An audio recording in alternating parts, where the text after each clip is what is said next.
حکوومەت یاریمی کوردستان پرۆژێ ڕووناکی بۆ کارەبای 24 کاتژمێری ڕاگەیاندووە لە عێراقیش پرۆژەی مۆلیدەی من دەستی پێ کردووە. ئەم بابەتە گفتوگۆ دەکەم لەگەڵ بەڕێز عەلی عەباس شرۆڤەکاری سیاسی لە بەغدا میوانی کوردستان 24 خات و عەلیا زۆر سپاس بۆ ئامادەبوونت لە کوردستان 24.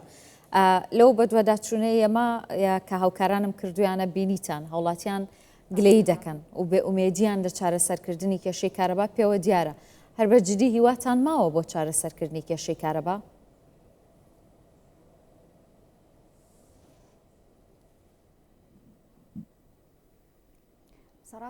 سەرەتا سڵاوتان لێبێت لە ڕاستیدا هاوڵاتی عێراقی کێشەی زۆرە بە تایبەتی خزمەتگوزاریە سەرەتاییەکان بەهۆی نەبوونی پلانێکەوە هاوڵاتی متمانەی لەدەستداوە بە حکوومەت. تەنانەت ئێستا بابەتی خزمەتگوزاری بووەتە بابەتێکی زۆر هەستیار. ئەم بابەتە بووەتە هۆکاری تاقیکردنەوەی هەموو حکوومەتەکان لە ساڵی 2023 تاوەکو ئێستا.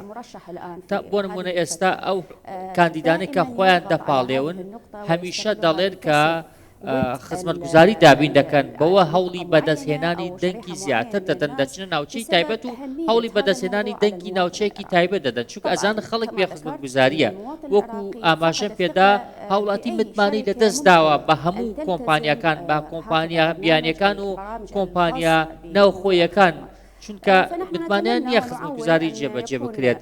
هیوا خوازین و داوامان لەخوا ئەوەیەکە لە داهاتوودا گۆڕانکاری گەورە ڕووبدات لە سیاسەتی حکوومەت گۆڕانکاری ڕووبدات لە جێبەجێکردنی پرۆژەکان بدرێن بە کۆمپانیای ڕەسەن هەروەها بکرێن بە کۆمپانیا کە متمانەی هەبێت و تەواویان بکات. هیچ کۆمپانیایەک هەیە هیچ لایەنێک هەیە متمانەتان پێبێ بۆ ئەوەی کە دۆخی کارەباتان بۆ چاک بکات؟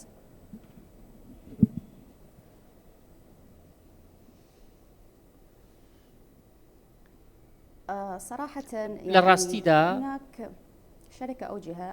کۆمپانیا هەیە نامەوێت ناوی کۆمپانیایەکی دیاریکرا و بهێنم بەڵام بە گوێرەی راپۆرتەکان بە گوێرەی زانیاریەکان لە کەرتی خزمەتگوزاریدا مافیا هەیە یاخۆت ڕێگر و چەتە هەیە کە ڕێگری دەکەن لە جێبەجێکردنی پرۆژەکان. هەر پرۆژەیەک کە پشکی ئەوانی تێدا نەبێت بێگومان پەکی دەخەن و بربەستی بۆ دروست دەکەن و گوشاری لەسەر دروست دەکەن.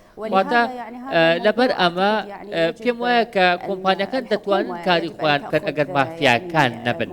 بۆیە حکوومەت پێویستە بە چاوێکی بەهەند ئەم بابەتە وەربگرێت و کۆمپانیەکان بدات بە پرۆژەکان بدات بە کۆمپانیایە کە بەرتیل وەرنەگرن کە بە ئەو پەڕی دڵسۆزیەوە پرۆژەکان جێبەجێ بکەن بە تایبەتی خەڵکی بەغدا. لە ڕابردوو ینی ملیاران دۆلار لە سێکتەری کارەبا خەرج کرا. هێشتا عێراق نەیتوانیوە کێشەی کارەبا چارەسەر بکات. کێشەکە لە کوێدایە بە دیاریکراوی؟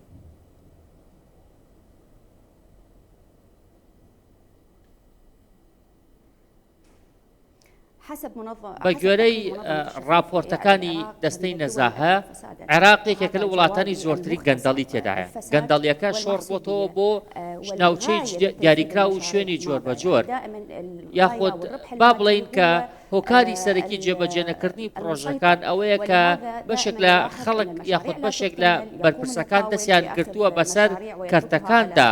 هەروەها ئەو بەڵێندەرانی کە بڕیارە پرۆژەکان جێبەجێ بکەن بەشی خوانی لێ دەبەن و ئەوی دیکەی دەدەن بە سەرکردە گەندەڵەکان. باشە با پرسیارێکت لێ بکەم. هەرێمی کوردستان پرۆژەی کارەبای 24 کاتژمێری دەست پێ کردووە تا کۆتایی ساڵی 2025 هەموو هەرێمی کوردستان 24 کاتژمێر کارەبای هەیە. بەڵام لە عێراق پرۆژەی مۆلیدەی من دەستی پێ کردووە. هەستان چۆنە کاتێک ئەو جیاوازیە بینن؟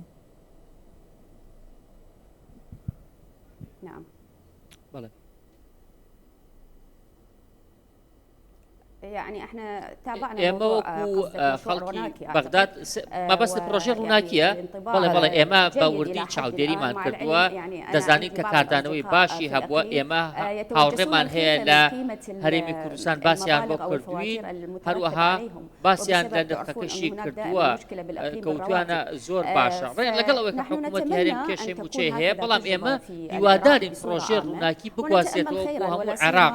هیواداری پرۆژەی ڕووناکی سەرکەوتوو کەوتوو بێت چونکە ئێمە وەکو خەڵکی عێراق هەمیشە لە کاتی وەرزی هاویندا ڕوبەڕووی دڵتەنگی و ئاڵنگاری و مەترسی و دڵی دەبینەوە کە کارەبامان چۆن دەبێت خزمەتگوزاری چۆن دەبێت باشە چی ڕێگرە بێت لە عێراق کە سوود لە ئەزمموی پرۆژێ ڕووناکی هەرێمی کوردستان وەربگرێت لە کاتێکا کە حکوومەتی هەرێم ئامادەیە هاوکار بێت؟